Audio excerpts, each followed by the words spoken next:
எரேமியாவின் புலம்பல். அதிகாரம் 2. ஐயோ, ஆண்டவர் தமது கோபத்தில் சீயோன் குமாரத்தியை மந்தாரத்தினால் மூடினார். அவர் தமது கோபத்தின் நாளிலே தமது பாதபீடத்தை நினையாமல் இஸ்ரவேலின் மகிமையை வானத்திலிருந்து தரையிலே விழத்தள்ளினார். ஆண்டவர் தப்பவிடாமல் யாக்கோபின் வாசஸ்தலங்களையெல்லாம் விழுங்கினார். அவர் யூதா குமாரத்தியின் அரண்களையெல்லாம் தமது சினத்திலே இடித்து தரையோடே தரையாக்கி போட்டார். ராஜ்யத்தையும் அதன் பிரபுக்களையும் பரிசுத்த கொலைச்சலாக்கினார். அவர் தமது உக்கிர கோபத்திலே இஸ்ரவேலின் கொம்பு முழுவதையும் வெட்டி போட்டார். சத்துருவுக்கு முன்பாக அவர் தமது வலதுகரத்தை பின்னாக திருப்பி சுற்றிலும் இருப்பதை பட்சிக்கிற அக்கினி ஜுவாலையைப் போல் யாக்கோபுக்கு விரோதமாக எரிந்தார். பகைஞனைப் போல் தம்முடைய வில்லை நாணேற்றினார். சத்துருவைப் போல் தம்முடைய வலதுகரத்தை நீட்டி நின்று கண்ணுக்கு இன்பமானதையெல்லாம் அழித்து போட்டார். சீயோன் குமாரத்தியின் கூடாரத்திலே தம்முடைய உக்கிரத்தை அக்கினியைப் போல் சொரிய பண்ணினார். ஆண்டவர் பகைஞன் போலானார். இஸ்ரவேலை விழுங்கினார். அதன் அரண்மனைகளையெல்லாம் விழுங்கினார். அதன் அரண்களை அழித்து யூதா குமாரத்திக்கு மிகுந்த துக்கிப்பையும் சலிப்பையும் உண்டாக்கினார். தோட்டத்தின் வேலியைப் போல இருந்த தம்முடைய வேலியை பலவந்தமாய் பிடுங்கி போட்டார். சபை கூடுகிற தம்முடைய ஸ்தலங்களை அழித்தார். கர்த்தர் சீயோனிலே பண்டிகையையும் ஓய்வு நாளையும் மறக்க பண்ணி தமது உக்கிரமான கோபத்தில் ராஜாவையும் ஆசாரியனையும் புறக்கணித்து விட்டார். ஆண்டவர் தமது பலிபீடத்தை ஒழித்துவிட்டார். தமது பரிசுத்த ஸ்தலத்தை வெறுத்துவிட்டார். அதனுடைய அரண்மனைகளின் மதில்களை சத்துருவின் கையில் ஒப்புக் கொடுத்தார்.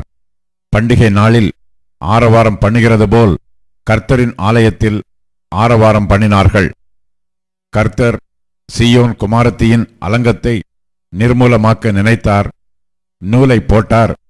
அழிக்காதபடி தம்முடைய கையை அவர் முடக்கிக் கொண்டதில்லை. அரணிப்பையும் அலங்கத்தையும் புலம்பச் செய்தார். அவைகள் முற்றிலும் பெலனற்று கிடக்கிறது. அவள் வாசல்கள் தரையில் அமிழ்ந்திக் கிடக்கிறது. அவள் தாழ்பாள்களை முறித்து உடைத்து போட்டார். அவள் ராஜாவும் அவள் பிரபுக்களும் பிரஜாதியாருக்குள் இருக்கிறார்கள். வேதமும் இல்லை. அவள் தீர்க்கதரிசிகளுக்கு கர்த்தரால் தரிசனம் கிடைக்கிறதுமில்லை. சீயோன் குமாரத்தியின் மூப்பர்கள் தரையில் உட்கார்ந்து மௌனமாய் இருக்கிறார்கள். தங்கள் தலைகளின் மேல் புழுதியை போட்டுக்கொள்கிறார்கள். இரட்டு உடுத்தி இருக்கிறார்கள். எருசலேமின் கன்னியர்கள் தலை கவிழ்ந்து தரையை நோக்கிக் கொண்டிருக்கிறார்கள். என் ஜனமாகிய குமாரத்தியின் நொறுங்குதலின் நிமித்தம் கண்ணீர் சொரிகிறதினால் என் கண்கள் பூத்துப் போகிறது. என் குடல்கள் கொதிக்கிறது. என் ஈரல் இளகி தரையிலே வடிகிறது. குழந்தைகளும் பாலகரும் நகரத்தின் வீதிகளிலே மூர்ச்சித்து கிடக்கிறார்கள். அவைகள் குத்துண்டவர்களைப் போல நகரத்தின் வீதிகளிலே மூர்ச்சித்து கிடக்கும் போதும், தங்கள் தாய்களின் மடியிலே தங்கள் பிராணனை விடும்போதும், தங்கள் தாய்களை நோக்கி தானியமும் திராட்சரசமும் எங்கே என்கிறார்கள். எருசலேம் குமாரத்தியே, நான் உனக்கு சாட்சியாக என்னத்தைச் சொல்லுவேன்? உன்னை எதற்கு ஒப்பிடுவேன்? சீயோன் குமாரத்தியாகிய கன்னிகையே, நான் உன்னை தேற்றும்படிக்கு உன்னை எதற்கு நிகர் சொல்லுவேன்? உன் காயம் சமுத்திரத்தைப் போல் பெரிதாயிருக்கிறதே. உன்னை குணமாக்குகிறவன் யார்? உன் தீர்க்கதரிசிகள் அபத்தமும் வியர்த்தமுமான தரிசனங்களை உனக்காக தரிசித்தார்கள். அவர்கள் உன் சிறையிருப்பை விலக்கும்படி உன் அக்கிரமத்தை எடுத்துக் காட்டாமல் அபத்தமானவைகளையும் கேடானவைகளையும் உனக்காக தரிசித்தார்கள். வழிப்போக்கர் யாவரும் உன் பேரில் கை கொட்டுகிறார்கள்.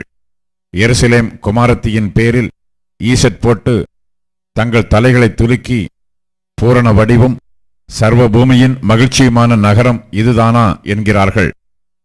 உன் பகைஞர் எல்லாரும் உன் பேரில் தங்கள் வாயை திறக்கிறார்கள். ஈசட் போட்டு பற்கடிக்கிறார்கள். அதை விழுங்கினோம். நாம் காத்திருந்த நாள் இதுவே. இப்பொழுது நமக்கு கிடைத்தது. அதை கண்டோம் என்கிறார்கள். கர்த்தர் தாம் நினைத்ததைச் செய்தார். பூர்வ நாட்கள் முதற்கொண்டு தாம் கட்டளையிட்ட தமது வார்த்தையை நிறைவேற்றினார். அவர் தப்பவிடாமல் நிர்மூலமாக்கி உன்மேல் பகைஞன் சந்தோஷிக்கும்படி செய்தார். உன் சத்துருக்களின் கொம்பை உயர்த்தினார். அவர்கள் இருதயம் ஆண்டவரை நோக்கி கூப்பிடுகிறது. சீயோன் குமாரத்தியின் மதிலே, இரவும் பகலும் நதி எவ்வளவு கண்ணீர் விடு, ஓய்ந்திராதே. உன் கண்ணின் கருப்பு விழி சும்மா இருக்க ஒட்டாதே.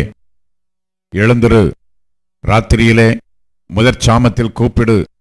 ஆண்டவரின் சமூகத்தில் உன் இருதயத்தை தண்ணீரைப் போல ஊற்றிவிடு. எல்லா தெருக்களின் முனையிலும் பசியினால் மூர்ச்சித்துப் போகிற உன் குழந்தைகளின் பிராணனுக்காக உன் கைகளை அவரிடத்திற்கு ஏறெடு. கர்த்தாவே, யாருக்கு இந்த பிரகாரமாகச் செய்தீர் என்று நோக்கி பாரும். ஸ்திரீகள் கை குழந்தைகளாகிய தங்கள் கற்பக்கனியை தின்ன வேண்டுமோ? ஆண்டவருடைய பரிசுத்த ஸ்தலத்தில் ஆசாரியனும் தீர்க்கதரிசியும் கொலை செய்யப்பட வேண்டுமோ? இளைஞனும் முதிர் வயதுள்ளவனும் தெருக்களில் தரையிலே கிடக்கிறார்கள். என் கன்னிகைகளும் என் வாலிபரும் பட்டயத்தால் விழுந்தார்கள். உமது கோபத்தின் நாளிலே வெட்டி அவர்களை தப்ப விடாமல் கொன்று போட்டீர். பண்டிகை நாளில் கும்புகளை வரவழைப்பது போல் சுற்றிலுமிருந்து எனக்கு திகில்களை வரவழைத்தீர். கர்த்தருடைய கோபத்தின் நாளிலே தப்பினவனும் மீதியானவனும் இல்லை. நான் கைகளில் ஏந்தி வளர்த்தவர்களை என் பகைஞன் நாசம் பண்ணினான். சங்கீதம் 77. எதுதூன் என்னும் ராகத் தலைவனுக்கு ஒப்புவிக்கப்பட்ட ஆசாபின் சங்கீதம். நான் தேவனை நோக்கி என் சத்தத்தை உயர்த்தி கெஞ்சினேன். என் சத்தத்தை தேவனிடத்தில் உயர்த்தினேன். அவர் எனக்கு செவி கொடுத்தார். என் ஆபத்து நாளில் ஆண்டவரை தேடினேன். இரவிலும் என் கை தளராமல் விரிக்கப்பட்டிருந்தது. என் ஆத்துமா ஆறுதல் அடையாமற் போயிற்று. நான் தேவனை நினைத்தபோது அலறினேன். நான் தியானிக்கும்போது என் ஆவி தொய்ந்து போயிற்று. நான் தூங்காதபடி என் கண்ணிமைகளை பிடித்திருக்கிறீர். நான் பேச மாட்டாதபடி சஞ்சலப்படுகிறேன். பூர்வ நாட்களையும் ஆதிகாலத்து வருஷங்களையும் சிந்திக்கிறேன். இராக்காலத்தில் என் சங்கீதத்தை நான் நினைத்து என் இருதயத்தோடே சம்பாஷித்துக் கொள்கிறேன். என் ஆவி ஆராய்ச்சி செய்தது. ஆண்டவர் நித்திய காலமாய் தள்ளிவிடுவாரோ? இனி ஒருபோதும் தயை செய்யாதிருப்பாரோ? அவருடைய கிருபை முற்றிலும் அற்றுப்போயிற்றோ? வாக்குத்தத்தமானது தலைமுறை தலைமுறைக்கும் ஒளிந்து போயிற்றோ? தேவன் இரக்கம் செய்ய மறந்தாரோ? கோபத்தினாலே தமது உருக்கமான இரக்கங்களை அடைத்துக் கொண்டாரோ என்றேன். அப்பொழுது நான், இது என் பலவீனம். ஆனாலும் உன்னதமானவருடைய வலது கரத்திலுள்ள வருஷங்களை நினைவு கூறுவேன். கர்த்தருடைய செயல்களை நினைவு கூறுவேன். உம்முடைய பூர்வ காலத்து அதிசயங்களையே நினைவு கூறுவேன். உம்முடைய கிரியைகளை எல்லாம் தியானித்து உம்முடைய செயல்களை யோசிப்பேன் என்றேன். தேவனே, உமது வழி பரிசுத்த ஸ்தலத்திலுள்ளது. நம்முடைய தேவனைப் போல பெரிய தேவன் யார்? அதிசயங்களை செய்கிற தேவன் நீரே. ஜனங்களுக்குள்ளே உம்முடைய வல்லமையை விளங்க பண்ணினீர். யாக்கோபு, யோசேப்பு என்பவர்களின் புத்திரராகிய உம்முடைய ஜனங்களை உமது புயத்தினாலே மீட்டுக்கொண்டீர். ஜலங்கள் உம்மை கண்டது.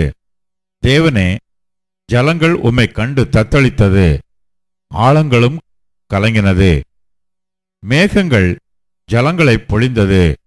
ஆகாய மண்டலங்கள் முழக்கமிட்டது. உம்முடைய அம்புகளும் தெரிப்புண்டு பறந்தது. உம்முடைய குமுறலின் சத்தம் சுழல் காற்றில் முழங்கினது. மின்னல்கள் பூச்சக்கரத்தை பிரகாசிப்பித்தது. பூமி குலுங்கி அதிர்ந்தது. உமது வழி கடலிலும் உமது பாதைகள் திரண்ட தண்ணீர்களிலும் இருந்தது. உமது காலடிகள் தெரியப்படாமற் போயிற்று. மோசே, ஆரோன் என்பவர்களின் கையால் உமது ஜனங்களை ஒரு ஆட்டு மந்தையைப் போல வழிநடத்தினீர்.